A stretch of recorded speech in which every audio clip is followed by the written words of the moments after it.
जय जय राम कृष्ण हरी. हरिपाठाच्या चिंतन प्रवाहातला पुढचा अभंग आहे, पर्वताप्रमाणे पातक करणे वज्रलेप होणे अभक्तांसी. नाही ज्यासी भक्ती तो पतित अभक्त, हरिसी न भजत दैवहत. अनंत वाचाळ बरळती बरळ, त्या कैसा गोपाळ पावे हरी. ज्ञानदेवाप्रमाण आत्मा हा निधान, सर्वा घटी पूर्ण एक नंदे. या अभंगाचं चिंतन करताना आपल्याला बालपणीत शिकवला जाणारा एक श्लोक आठवेल. धर्माच्या करिता आम्हास जगती रामाने धाडियले, ऐसे जाणुनी राम कार्य करिता ऐश्वर्य हे लाभले.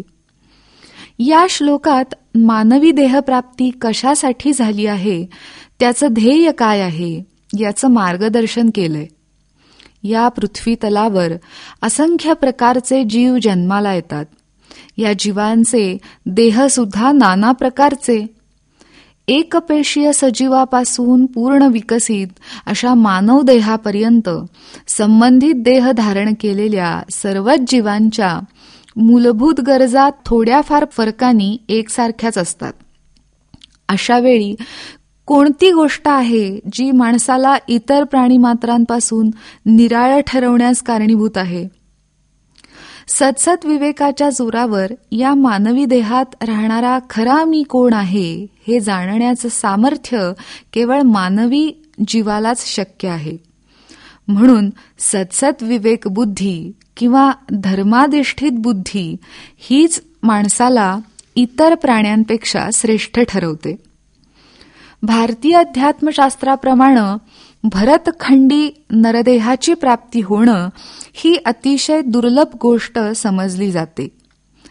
तेव्हा असा मानव देह प्राप्त होऊनही जे श्रीहरीची म्हणजे भगवंताची भक्ती करीत नाहीत, इतकंच नव्हे तर परमसत्तेचं अस्तित्व नाकारून अनितीच्या मार्गावर निरंतर कार्यरत राहून पापकर्म करतात, अशा अभक्तांची पापकर्म वज्रलेपासारखी त्यांच्यावर घट्ट चढून बसतात.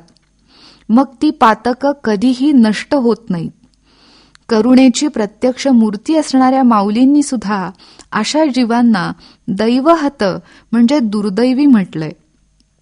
मानवी जीवन हे केवळ पोट भरण्याकरताच नसून सत्कर्म करण्यासाठी, जीवसेवेसाठी, ईशप्राप्तीसाठी आहे असं माऊली सांगतात. पुढच्या चरणामध्ये अशा अभक्तांचं प्रमुख लक्षण सांगताना असे दुर्दैवी मनुष्य प्राणी नेहमी भौतिक विषय सेवनाचाच विचार करून त्याच्या उपभोगातच स्वतःला धन्य समजतात असं माऊलींनी सांगितलंय. सदैव ऐहिक संसारातल्या निरर्थक विषयांवर व्यर्थ बडबड करत स्वतःचा आणि इतरांचा अमूल्य वेळ वाया घालवणं हे यांचं प्रमुख लक्षण.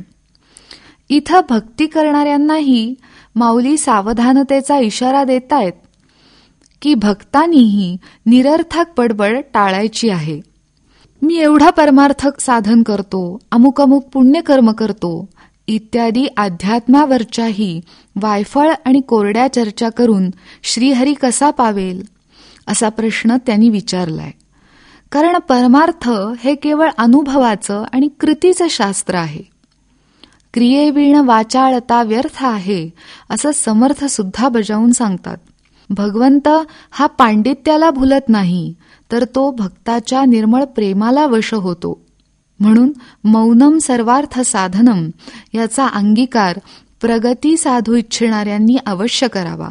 शेवटी स्वानुभवाचा दाखला प्रमाण म्हणून देत माऊली म्हणतात की याआधी वर सांगितलेल्या गोष्टी स्मरणात ठेवून जो मार्गक्रमणा करील त्याला खात्रीनी स्वतःच्या आत्मरूपाचं ज्ञान होऊन तोच आत्मा परमात्म स्वरूपाने सर्वत्र नांदतो आहे याची प्रचिती येईल.